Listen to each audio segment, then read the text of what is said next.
এই মেয়েটা পরীক্ষার আগে সব প্রশ্নের উত্তর লিখে রাখে একটি রাবারের গায়ে। আর পরীক্ষা শুরু হলে যখনই শিক্ষক কোনো দিকে তাকিয়ে থাকে তখনই সে রাবারটে তার মাথার ওপরে তোলে। এই সুযোগে তখন পিছনে বসা দুর্বল ছাত্ররা চুপি চুপি সব উত্তর দেখে নেয়। সব তখন ঠিকঠাকই চলছিল, কিন্তু হঠাৎ করে পরিস্থিতি বদলে যায়। শিক্ষক তখন হঠাৎই কড়া হয়ে ওঠে। ভয় তখন মেয়েটার সঙ্গে সঙ্গে নকল করা বন্ধ করে ভান করে লিখতে শুরু করে। কিছুক্ষণ পরে শিক্ষক তখন অন্যদিকে তাকাতেই সে দ্রুত রাবারটা জুতোর ভেতরে লুকিয়ে ফেলে। কিন্তু এই নড়াচড়াটা তখন শিক্ষকের চোখে পড়ে যায়, আর শিক্ষক তখন ধীরে ধীরে তার দিকে এগিয়ে আসে। আর মেয়েটা তখন ভয় পেয়ে যায়।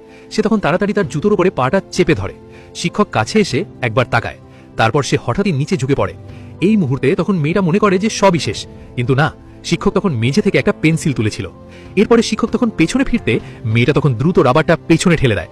আর এবার পিছনের মেয়েরা তখন এমসিকিউ প্রশ্নের উত্তর পেয়ে যায়, কিন্তু তারা জানতো না যে শিক্ষক এবার সবকিছুই বুঝে গেছে। মেয়েটা যখনই শেষ উত্তর লিখেছে ঠিক তখনই শিক্ষক এসে তার পাশে দাঁড়ায়। তখন শিক্ষক রাবারটা হাতে নেয়, আর তাদের লেখা দেখেই তার মুখের রং মুহূর্তের মধ্যেই বদলে যায়।